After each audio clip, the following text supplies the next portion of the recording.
Welcome to Reading Bear. Today we've got a story where OP is just washing his truck when a full-blown neighborhood Karen storms in, calls 911, and demands an arrest. I love my truck. It's not fancy or new, but it's mine, and I keep it clean. I'm one of those people who actually enjoys washing a vehicle. 2 buckets, grit guards, shut-off nozzle, a little biodegradable soap, and a radio going in the garage. It's my reset button after a long week. We live on a quiet cul-de-sac where people wave when they drive by. Kids ride scooters in the evenings. If there's drama, it's usually about whose trash can rolled into whose yard during a windy night. I didn't know I had a problem until a few months after we moved in, when a neighbor across the street decided I was her problem. Everyone calls her Karen, and I swear I tried not to join the chorus. I used ma'am and neighbor and hey there for as long as I could. She's the sort of person who keeps a binder. I'm not joking. I saw it once when she opened it in her driveway like a field commander, laminated tabs, color-coded, the whole thing. She's never been elected to anything, but she walks around like the block captain for a parade that only she wants. The first time she came at me over the truck, I honestly thought she was joking. It was a Saturday, early. The sun hadn't gotten hot yet. I had rubber berms across the driveway so the rinse water wouldn't run into the gutter. I was using one of those no-rinse products in a bucket, which is basically the opposite of what people picture when they think of a hose blasting suds down the street. She marched over with a binder. No hello. No small talk. You can't wash your truck here, she said like a system notification. I told her I've got biodegradable soap, a shut-off nozzle, and I'm keeping runoff out of the gutter. I wasn't being smug. I really thought she just didn't know. She flipped to a page where she had highlighted a line from the city's website about drought restrictions. I had the same page bookmarked in my phone. The next line, also on the page, said washing at home was allowed if you used a nozzle that shuts off and prevented runoff. I pointed that out. She waved her hand like she had shooing powers. I know what it says. I also know what it means, she said. She didn't like that I was outside, doing a visible thing, not asking permission. The binder wasn't about rules. It was about control. I told her I'd keep doing it by the book and went back to work. I figured that was the end. Instead, she took 3 steps back and dialed her phone. You don't have to hear words to recognize that posture. She called 911. I heard her side of it while I wrung out a microfiber. She used the word hazardous. She used the phrase dumping chemicals. She added, he's been warned. By the time the officers rolled up, I'd set the buckets inside the garage and was drying the door bottoms with a towel. I didn't panic. I knew I was fine. The officers were polite. They looked like guys who also liked a clean car. One asked if I had a shut-off nozzle. I held it up. The other asked about runoff. I pointed at the rubber berms, the little puddle captured at the bottom of the driveway, and the shop vac I had sitting nearby to pick it up. They nodded. One of them told me my setup was better than most businesses. They asked if I'd had any problems with the neighbor before. I said we'd just had a discussion, and I was trying to be considerate. They turned to her. I wasn't trying to eavesdrop, but she wasn't exactly quiet. She kept talking about rules and water waste and example for the children. The officers explained that 911 was for emergencies, and if she had a neighborhood code complaint, there was a non-emergency number for that. She bristled, and I could see her making a note in the mental binder. These officers were not on her team. They left. I finished drying the truck. I thought maybe that would be the end of it. People don't always change their minds when an authority tells them they're wrong, but they usually stop pushing. She didn't stop. The next week, a letter showed up from the HOA. It had a photo of me with a hose in my hand. The photo was taken from the side, probably from her yard. The letter said I'd violated the covenants by washing a vehicle in a manner that allows effluent to enter the storm drain. I read it twice because it sounded like a copy-paste. The covenants did say you couldn't discharge anything into the storm drain. They also said vehicle washing was allowed if you prevented runoff and used a shut-off nozzle. The letter skipped that second part. I filed an appeal. The process is basically write an email and hope someone sane reads it. I attached a photo of my rubber berms, an Amazon receipt for the nozzle and the biodegradable soap, and a link to the city's water page with the exact line highlighted. I kept the tone bland. You don't get points for zingers in HOA land. I asked for the letter to be rescinded. At the next board meeting held in the clubhouse, my appeal was on the agenda. I showed up, sat in the folding chairs with 3 other people, and waited. When they got to my item, The board president, who seemed tired but not unreasonable, looked over my photos and asked if I would agree to not wash during the hottest part of the day. I said I already washed early, so sure. Another board member asked if I'd be willing to get a mat to catch any stray drips. I said I already used berms, but if they preferred a mat, I could do a mat. The president nodded and said the letter would be rescinded with a reminder to continue preventing runoff. I thanked them and went home. The next morning, Karen was standing at the end of my driveway when I pulled out for work. She didn't say anything, just held up the HOA letter like a protester with a sign. She'd written "temporarily" across it in marker. I smiled and waved.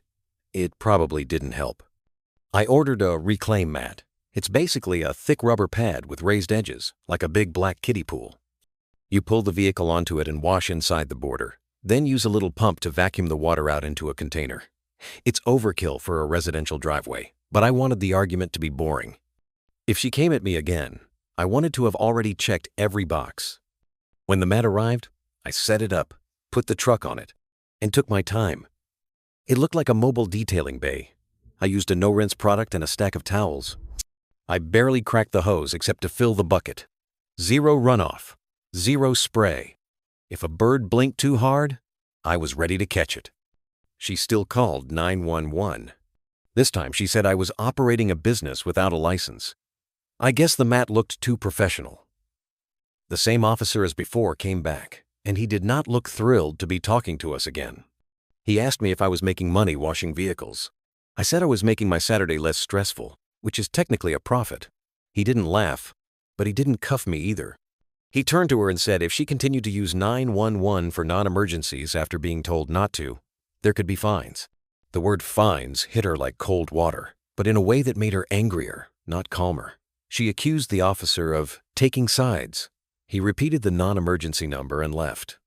This is the point where I probably should have just kept doing my quiet little routine and ignored her. I could have. But the calls and letters weren't the only thing. She'd started this side campaign where she'd tell passing neighbors that I was polluting. She made comments loud enough for my wife to hear on our porch. If I waved at someone, she'd intercept them on the sidewalk with a binder page. I didn't like being painted as the bad guy in my own driveway. So I decided to become the most compliant guy she'd ever met. I read every line of the HOA covenants and the city's website until my eyes felt gritty. I wasn't looking for loopholes. I was looking for lines I could follow so hard they turned into walls around me. I didn't want to fight. I wanted to be unarguable. The covenants had a clause about professional services. If you hired a licensed contractor who used water reclamation equipment, you could have them perform washing or detailing in your driveway during approved hours. There was also a line about temporary parking of service vehicles on the public street adjacent to the residence being allowed for the duration of the service. The city had a similar page about water reuse and mobile detailers, including a little brochure on how they set up their water reclaim mats. All of that gave me an idea I liked immediately and felt slightly guilty about 5 seconds later. The guilt lasted half a minute. I called a mobile detailing company that operates in our area. Their truck is a big van with a wrap that's basically a rolling billboard. They have a generator that purrs at a steady hum and a pump that makes a polite whine. They're totally professional, licensed, permitted, insured. I asked if they used reclaim mats. They said yes. I asked if they had the city's water reuse permit. They said yes. I asked if they could squeeze me in every week for a basic wash and dry. They said sure, Saturdays, first slot, which meant they'd arrive at an hour that made certain neighbors think you're weird for being up. I added a second request. If someone else on the street wanted their car done too, could the crew park in front of their house for a bit before and after, and then come back to me? The guy said they could park anywhere there was legal curb space for staging, as long as they were within hours and not blocking driveways. I said wonderful, see you soon. That Saturday, I was sipping coffee on my porch when the van turned down our cul-de-sac. The wrap might as well have had fireworks on it. New neighbors poked their heads out. A few kids pointed. The van pulled to the curb right in front of Karen's house because there were no cars there and the crew picked the longest stretch. They set out cones, unspooled hoses onto my driveway, and rolled out a reclaim mat under my truck. The generator clicked on with that lawnmower 2 blocks over sound. Legal hours. Legal setup. Legal. Everything. I watched her blinds do a cardio workout. The crew started with a pre-spray from their tank, not my spigot, ran soft brushes over the truck, and then did a foam application, because the package I booked included it. The foam looked like a snowsuit for the truck, which I admit was a bit theatrical. A couple of neighbors wandered over. One asked the crew about pricing. Another asked if they did interiors. The owner handed out a stack of cards. One of the neighbors booked a slot for the following week on the spot. Right on schedule, a patrol car rolled in. Same officer. He parked next to the van and got out with a look that said he appreciated my consistency more than he wanted to admit. He asked the crew for their permit. They produced it in a plastic sleeve like they were in a safety video. He scanned it, nodded, and then walked across the street to her because she'd already positioned herself at the edge of her lawn with the binder. I didn't hear the whole thing, but I caught enough to understand the pattern. Complaint, inspection, compliance, warning about non-emergency calls. This time she added a new claim about noise pollution. The officer pulled out his phone, opened a decibel meter app, and held it up near the generator for a few seconds. He told her they were under the limit for daytime hours. She said the neighborhood wasn't zoned for industrial. He pointed out that the van was parked on the public street and the crew was performing a permitted service during approved hours. He told her again about the non-emergency number. She said, "We'll see." He said, "We will," and left. When the crew finished, the truck looked like it had gone to a spa. I tipped them too much and booked the same time for the next month. I also told the neighbors that if they wanted the van to do a couple of cars, it was cheaper if we stacked jobs. The second week, 3 neighbors booked. The third week, 5. The cul-de-sac turned into a casual little block event where people sat in camp chairs and sipped coffee while their cars got cleaned on reclaimed mats, all within every rule we could find. If the story ended there, it would be a simple, annoying neighbor tries to ruin small joy, fails. But she wasn't done. She complained to the HOA again, and this time she pivoted. She said the van's parking in front of her house was targeted harassment. She included photos from her second-story window of the van's wrap like it was a mugshot. The board met again. I showed up again.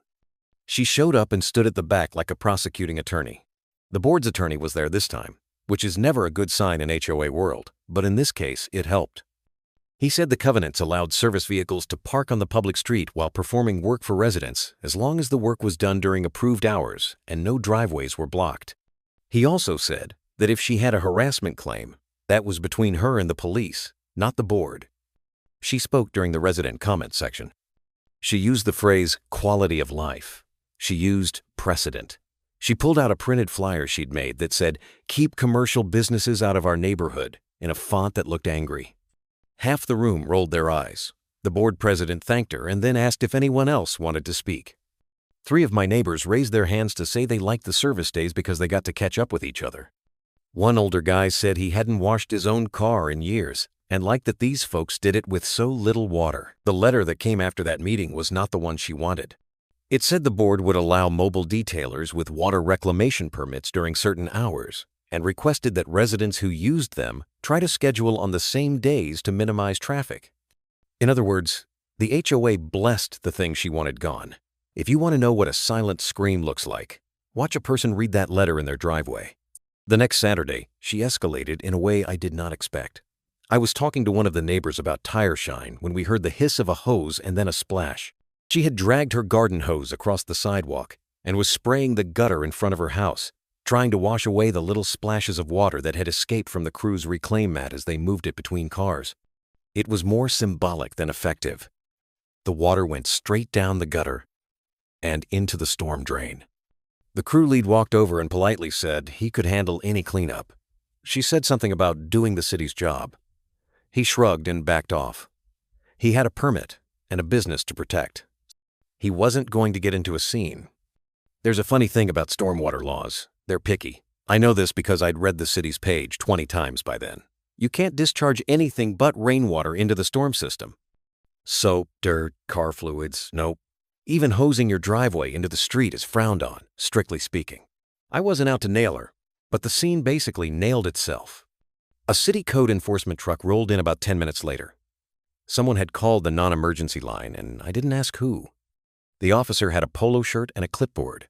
He saw the hose, the wet gutter, and the woman wielding it like a lightsaber. He asked her to turn the water off. She tried to pivot into a rant about commercial vehicles. He kept his hand up in a calm way that said he had done this very dance. He asked a few basic questions, took a couple of phone photos, and wrote something on a form. He told her there would be a notice and possibly a fine. She turned the color of low tide.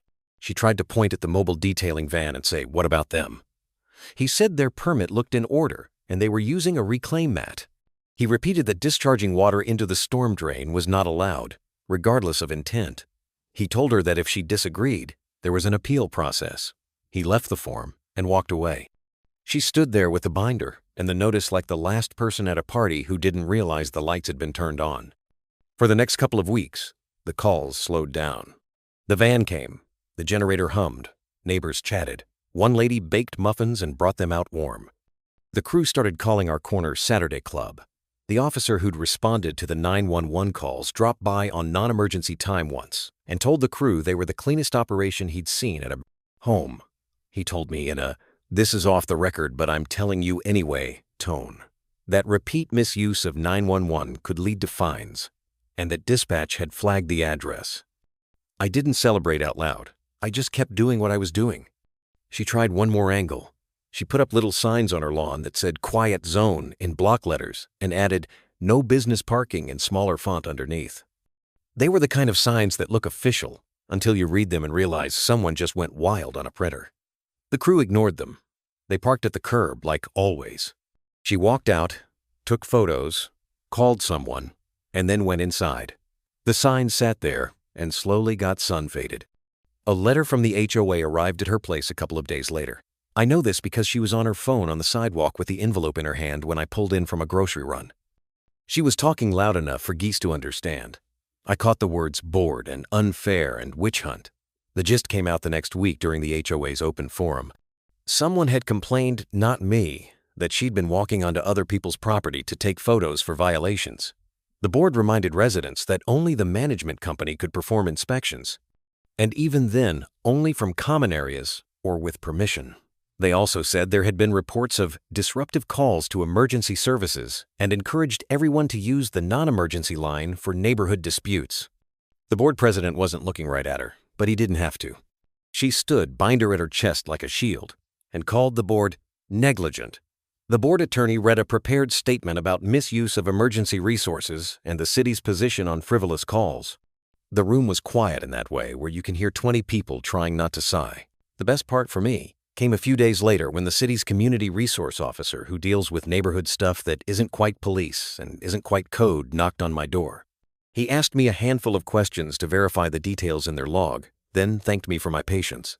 He said there had been multiple calls from the same neighbor, all of which were found to be non-emergent. He said the city had issued a warning and a fine for misuse of 911, and that any further abuse could lead to higher fines. He didn't give me numbers. He didn't have to. After that, the air changed. She still existed. She still had the binder. She still made notes about people's recycling bins. But she stopped coming to the end of my driveway when I rolled the truck up on the mat. She stopped calling 911. She switched to muttering the word "shame" under her breath when she walked by, which I can live with. Here's the thing I didn't expect. Our little Saturday club grew into a neighborhood rhythm. The crew adjusted their schedule so they arrived a little later after people had finished breakfast. Folks rotated cars. We put the camp chairs a safe distance from the mats so we weren't in the way. Someone brought a thermos of coffee. Another neighbor brought a box of donuts one time, and then that became a whole pattern where people tried to outdo each other with pastries. We learned our neighbors' names. We learned whose kid got a new bike and whose dog had a surgery. The detailers started bringing extra towels because they knew a couple of us liked to do the last wipe down ourselves. I even made a change to my own setup for the days I didn't use the crew. I installed a rain barrel on the side of the house. The city website had a section about using captured rainwater for outdoor cleaning as long as you filtered it. I added a little inline filter and used that for my bucket fills. It made me feel like I wasn't just following rules to spite someone. I was following rules to be a decent neighbor. I wrote "captured rainwater" on a laminated card and clipped it to the barrel. That part was petty. I'm okay with that. The last little bang of the whole saga came not from the HOA, not from code enforcement, and not from the police, but from the school down the road. They were having a fundraiser and needed volunteers for a car wash. The kids would do the banner waving, but the actual washing had to be done by adults using the right equipment because the school didn't want to run afoul of the same stormwater rules.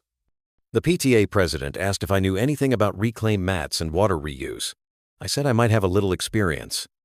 We cleared it with the city ahead of time, borrowed 2 reclaim mats from the mobile detailer who donated a Saturday and crew time, blessed them, and held the car wash in the school parking lot.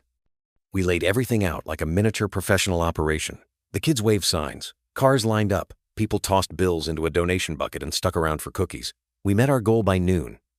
I saw the officer who'd responded to the 911 calls roll through with his personal car around lunch. He got an exterior wash, paid for 2 more washes he didn't need, and told the kids they were doing a great job. If there's a moment where the universe gives you a neat little bow tie, that was mine. As for her, she didn't show up to the fundraiser. She did put a post on the neighborhood app about encouraging water waste, which got gently downvoted into oblivion. People had watched the crew set up mats in our cul-de-sac for weeks. They knew how it worked now. The binder lost a little magic when the neighborhood learned the rule book. I didn't win a court case. I didn't pull off a gotcha with a hidden camera. This is not that kind of story. What I did was read the rules she loved so much, then follow them so carefully that they protected me from her. When she told me to go somewhere professional, I took her at her word and brought professional to us paperwork, permits, reclaim mats, the whole thing until the thing she wanted to stop became a scheduled, sanctioned, neighborly event. She made the rules into a weapon. I turned the rules into a fence. If you need the bullet points to make sense of what happened, it's simple. She demanded I stop washing at home and called 911. I read the city and HOA rules, set up a reclaim mat, and kept washing within the letter. She said it was a business. I hired an actual licensed business, which was allowed, and invited the whole block to join in. She tried to make it about noise and parking. We stayed under decibel limits and within permitted hours, parked on the public street, and kept driveways clear. She hosed the gutter in frustration and got herself written up for a stormwater violation. She kept calling 911 and earned a fine for misuse. The HOA, faced with residents who liked the setup and a stack of rules on our side, blessed the very thing she'd tried to kill. That's the malicious compliance part. People hear compliance and think passive. But there's nothing passive about doing exactly what someone demands, so exactly that the demand turns into a trap for the person who made it. I followed her favorite words, "You can't," out to their edges and found out that they made a circle around me. She pressed, I yielded, and when she kept pressing, she found the walls. I'm not naive. She still hates my truck. She still side-eyes me when I roll it onto the mat. But she keeps it to herself now. The calls stopped. The letters stopped. The binder stayed closed the day the community resource officer stopped by with a thin smile and a pamphlet about proper use of emergency services. I still wash the truck. Sometimes I do it myself with a bucket of captured rainwater and a no-rinse, and I like those quiet mornings. Sometimes I book the van and sit in a camp chair with my neighbors and talk about nothing while a professional runs a soft brush over a fender. The truck looks good either way. The important part is the feeling. When I shut off the nozzle and the radio goes quiet, I don't look over my shoulder anymore. There's a straight line from that first Saturday to the last fundraiser. Read the rules. They'll either tell you no, in which case you should stop, or they'll tell you yes if. The if is where the compliance lives. Get the permit, buy the mat, take the early slot, use the shutoff, keep the water out of the gutter. If a person who loves to tell you no tries to turn a yes if into a fight, the if is where you win. Sometimes the win isn't a slam dunk. It's a quiet morning with a clean truck and a neighborhood that waves when it drives by, and a binder that stopped being scary because everyone realized they could read it too. That's enough for me. Anyway, thank you for watching. See you again tomorrow.